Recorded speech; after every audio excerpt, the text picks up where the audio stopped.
Shalom saudaraku, dunia yang ajaib. Mari nikmati berkat Tuhan melalui ciptaannya. Mari alami keajaibannya setiap hari. Melihat kebesaran Tuhan melalui dunia yang menakjubkan. Yang ditulis oleh pendeta Doug Batchelor. Mari kita berdoa.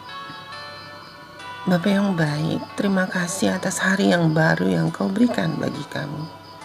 Saat ini Tuhan, kami siap untuk mendengarkan firman Tuhan. Kami butuh tuntunan Roh Kudus hadir dalam ibadah pagi ini.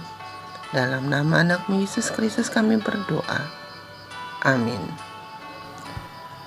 Judul renungan hari ini, Gempa Bumi. Ayat inti terdapat di dalam kitab Lukas 21 ayat 11. Demikian firman Tuhan. Dan akan terjadi gempa bumi yang dahsyat, dan di berbagai tempat akan ada penyakit sampar dan kelaparan. Dan akan terjadi juga hal-hal yang mengejutkan dan tanda-tanda yang dahsyat dari langit. Penjelasannya, gempa bumi menimbulkan gambaran mengerikan tentang tanah yang bergoyang dan berguling seolah-olah digerakkan oleh kekuatan jahat dari jurang maut. Tidak seperti tornado atau angin topan, gempa bumi biasanya menyerang tanpa peringatan. Di Amerika Utara, ketika kita mendengar kata gempa, yang biasanya langsung terlintas dalam pikiran adalah Los Angeles, San Francisco, atau mungkin Alaska. Tetapi pernah ada gempa bumi besar yang tercatat di Boston, Charleston, Carolina Selatan, dan bahkan Long Island. Anehnya, beberapa potensi tersebut untuk gempa hebat di Amerika Utara bukanlah di pesisir pantai Samudra Pasifik atau Atlantik, melainkan negara-negara bagian di wilayah tengah Amerika. Kakek buyut dari gempa bumi terhebat terjadi antara tahun 1811 dan 1812 di patahan New Madrid, berlokasi antara Saint Louis dan Memphis di wilayah bagian bawah Mississippi.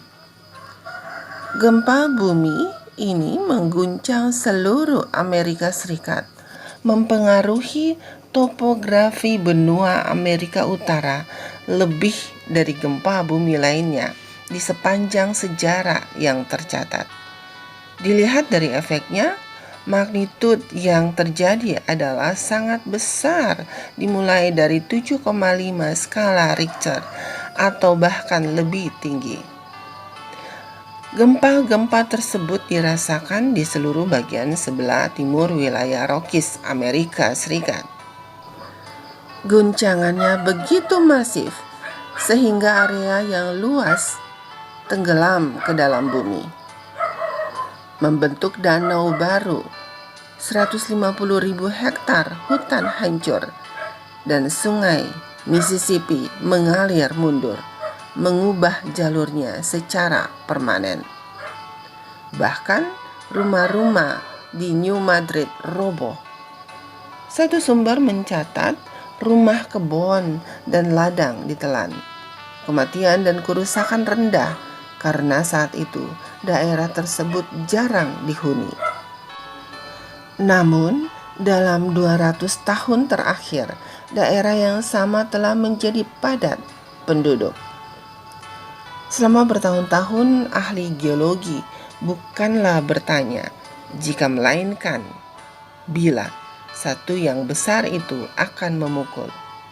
Peramalan gempa adalah ilmu untuk menentukan waktu, lokasi, dan besarnya gempa di masa depan, terutama satu yang besar berikutnya pada wilayah tertentu. Para ilmuwan percaya ada kemungkinan yang signifikan untuk gempa bumi besar yang akan memukul pusat gempa tertentu, menyebabkan bencana, kematian, dan kerusakan berjumlah miliaran.